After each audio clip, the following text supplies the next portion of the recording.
കഫം എത്ര കട്ടിയായി നെഞ്ചിലിരുന്നാലും നമുക്ക് ഒറ്റ ദിവസം കൊണ്ട് പുറത്ത് ചാടിക്കാം. കേരളത്തിലിപ്പോൾ പരക്കെ മഴയാണ്. അപ്പോൾ അതിൻ്റെ കൂടെ പനിയും കഫക്കെട്ടും ഒക്കെ ഉണ്ടാവാറുണ്ട്. അപ്പോൾ നമുക്കിന്ന് കഫക്കെട്ടിന്, അതായത് നെഞ്ചിലും ലങ്സിലും ഒക്കെ ഇങ്ങനെ കട്ടിയായിട്ടിരിക്കുന്ന കഫത്തെ നമുക്കിന്ന് പുറത്ത് ചാടിക്കാനുള്ള ഒരു റെമഡിയാണ് ഞാൻ കാണിക്കാൻ പോകുന്നത്. വളരെ എഫക്റ്റീവായ ഒരു സാധനമാണ്.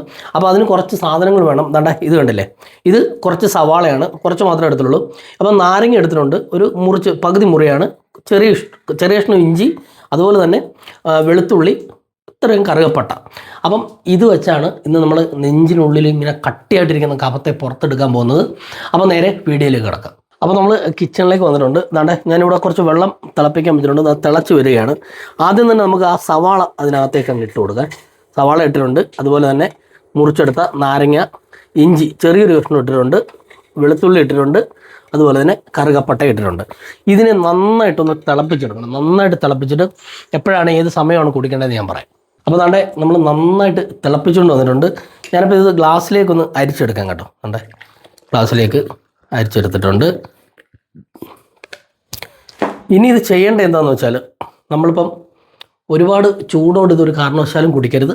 ഒരു ഇളം ചൂടോടെ നമുക്ക് രാത്രിയിൽ ആഹാരമൊക്കെ കഴിച്ചതിന് ശേഷം കിടക്കുന്നതിന് മുമ്പായിട്ട് നമ്മൾ ഈ ഒരു ഗ്ലാസ് അങ്ങ് കുടിക്കുക. കുടിച്ചു കഴിയുമ്പോൾ തന്നെ നമുക്കത് ഇറങ്ങി പോകുമ്പോൾ തന്നെ ഒരു പ്രത്യേക ഒരു സുഖമാണ്. നമ്മുടെ തൊണ്ടയിലും നെഞ്ചിലും ഒക്കെ ഒരു പ്രത്യേക സുഖമാണ്. അപ്പോൾ സ്വാഭാവികമായിട്ട് ഇത് രാത്രിയിൽ നമുക്ക് ഈ പറഞ്ഞ പോലെ കഫക്കെട്ടിൻ്റെ പ്രശ്നമുള്ളവർക്കൊക്കെ നല്ലൊരു ആശ്വാസം തന്നെയായിരിക്കും ഈ ഒരു പാനീയം. അപ്പോൾ നിങ്ങളിത് ഉറപ്പായിട്ടും ട്രൈ ചെയ്ത് നോക്കണം. കാര്യം എന്ന് പറഞ്ഞാൽ ഇപ്പം മഴക്കാലവും തണുപ്പും ഒക്കെ ആയതുകൊണ്ട് ആൾക്കാർക്ക് ഭയങ്കര ബുദ്ധിമുട്ടാണ്. പിന്നെ അതുപോലെ തന്നെ കൊച്ചു കുട്ടികളാണെങ്കിൽ, അതായത് ഒരു 5 വയസ്സിന് മേപ്പെട്ടുള്ള കുട്ടികൾ, 5 വയസ്സിൽ താഴെയുള്ള കുട്ടികൾക്ക് ഇതൊരു കാരണവശാലും കൊടുക്കേണ്ട. 5 വയസ്സിന് മേപ്പെട്ടുള്ള കുട്ടികളാണെങ്കിൽ ഒരുപാടൊന്നും കൊടുക്കരുത്. നമ്മൾ സ്പൂണിനകത്ത്, ഒരു വലിയ സ്പൂണിനകത്ത് കുറച്ച് കോരി ഒരു 2 സ്പൂൺ കൊടുത്തിരുന്നാൽ മാത്രം മതി. നല്ല എഫക്റ്റീവായൊരു സാധനമാണ്. നിങ്ങൾ ഉറപ്പായിട്ടും ഇത് ട്രൈ ചെയ്യണം. അതുപോലെ തന്നെ വളരെ ശ്രദ്ധിക്കേണ്ട ഒരു കാര്യം, ഇപ്പം ഈ സ്ഥിരമായിട്ട് മരുന്ന് കഴിക്കുന്ന ആൾക്കാർ, അതുപോലെ മുലയൂട്ടുന്ന അമ്മമാർ, ഗർഭിണികൾ, ഈ അലർജി പ്രശ്നമുള്ള ചില ആൾക്കാരുണ്ട്. അവരൊന്നും ഇത് കുടിക്കേണ്ട ആവശ്യമില്ല. കുടിക്കണമെങ്കിൽ നിങ്ങളുടെ ഡോക്ടറോട് ചോദിച്ചതിന് ശേഷം, എൻ്റെ അനുവാദം ചോദിച്ചതിന് ശേഷം മാത്രമേ കുടിക്കാവൂ. അപ്പോൾ ഇത് ഈ പറയുന്ന പോലെ എല്ലാ ദിവസവും ഒരു കാരണവശാലും കുടിക്കരുത്. ആഴ്ചയിൽ 2 നേരം മാത്രം കുടിച്ചാൽ മതി.